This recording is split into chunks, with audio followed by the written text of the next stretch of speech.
Lep mrzel, zasnežen pozdrav iz Radelj ob Dravi. Nahajamo se pred pekarno, proizvodnjo in seveda tudi trgovino d.o.o. Danes z nami direktor Gorazd Bobovnik. Lepo pozdravljeni. Pozdravljeni. Mi lahko na kratko predstavite vaše podjetje? Ja, podjetje Pekarna d.o.o. Pohorska cesta 1 obstaja že od leta 1952. Najprej se je podjetje ukvarjalo bolj kot ne z pekarstvom in z proizvodnjo keksov. Kasneje se je podjetje v bistvu odkupilo od družbene lasti, tako je bil notranji odkup. So lastniki podjetja, bolj kot ne večinski, skoraj večinski lastnik je prejšnji direktor, ki je bil v podjetju. Drugače pa podjetje se kasneje začelo ukvarjati tudi z trgovino. Sedaj trenutno imamo v lasti pa v najemu 4 trgovine, pa en bar, pa proizvodnja kruha, pekovskega peciva, testenin in keksov. Koliko ljudi je zaposlenih? Zdaj trenutno v pekarni je zaposlenih 25 ljudi, od tega približno polovica v proizvodnji, polovica pa v trgovinah. Zanima me, zakaj ste se odločili za poklic peka? Za poklic peka sem se v bistvu odločil zaradi tega, ker me je pač navdušila že moja babica z peko kruha doma. Kasneje sem pač se tudi sam odločil, da bi šel v tej smeri.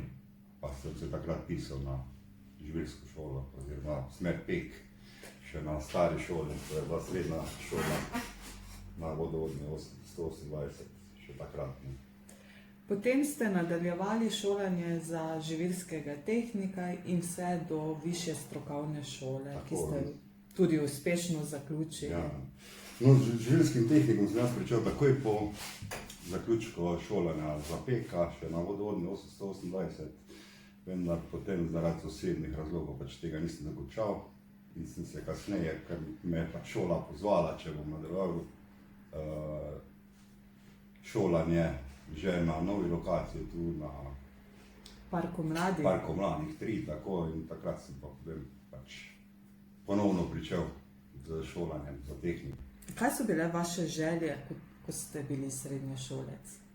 Ko sem bil srednješolec? Ja. Da se čim prej zaposlim, pa da čim prej pač v bistvu si ustvarim svoje življenje. Zaupali ste mi tudi, da ste po končani šoli, bila to nekako vaša prva služba, tukaj ste se zaposlili in ste napredovali danes vse do direktorja. S srednjo šolo za prehrano in živilstvo seveda tesno sodelujete, ste zunanji ocenjevalec pekovskega izdelka, rženega kruha na festivalu Piramida Fest. Potem našim dijakom tudi nudite praktično usposabljanje z delom v vašem podjetju pod vodstvom vaših mentorjev. Kako ste zadovoljni z našimi dijaki? Z dijaki srednje šole v bistvu smo zelo zadovoljni, nikoli nismo imeli nobenih problemov z njimi, da so tudi redno prihajali na prakso in tudi bili poslušni in upoštevali navodila pač mentorjev. Kakšna pa je potreba kadra na trgu dela? Potreba kadra na trgu dela trenutno za poklic pek je problemna. Pekov v bistvu primanjkuje, jih v Sloveniji skoraj da ni, oziroma kateri so zaposleni, oziroma delajo druge poklice. Tako da je zelo problem, da smo se tudi poslužili že tujcev. Zdaj trenutno nimam kakšnega tujca, drugače pa smo tudi stojine dobljenega peka. Tako nekako ste potrdili to, da pekov primanjkuje, deficitarni poklic, želeli bi si več pekov, torej pek je nekako poklic prihodnosti, tako kot mesar. Mogoče kakšno misel ali pa kaj bi naši mladi oziroma tej mladini svetovali, ko se odločajo za svoj bodoči poklic? V prvi vrsti mora kandidata zanima ta poklic oziroma ga veseliti delo z živili. Druga stran je pa potem, da tesno sodeluje z šolo, pa se vsega priuči oziroma nauči, tako kot podjetje, tako v šoli, potem pridobiš tista potrebna znanja. Ker vem tudi jaz sam, ko sem končal poklic peka je še potrebno podjetje potem se dodatno priučiti, da obvladaš v bistvu zadeve. Praksa in praksa. tako. Ne? Zanima me, kako je v vašem času, ko ste hodili na srednjo šolo za prehrano in živilstvo, potekal praktični pouk.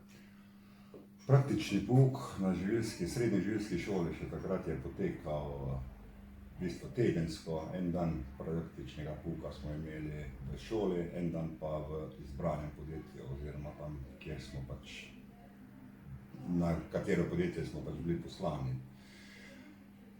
Pri nas je bil bolj kot ne problem v tem, ker smo mogli zjutraj zelo zgodaj vstati. Praktični pouk se je začel recimo ob 6, teda smo iz naših krajev tu hodili na prve avtobuse, to je bilo okrog 4:30, da smo pravi čas prispeli do praktičnega pouka.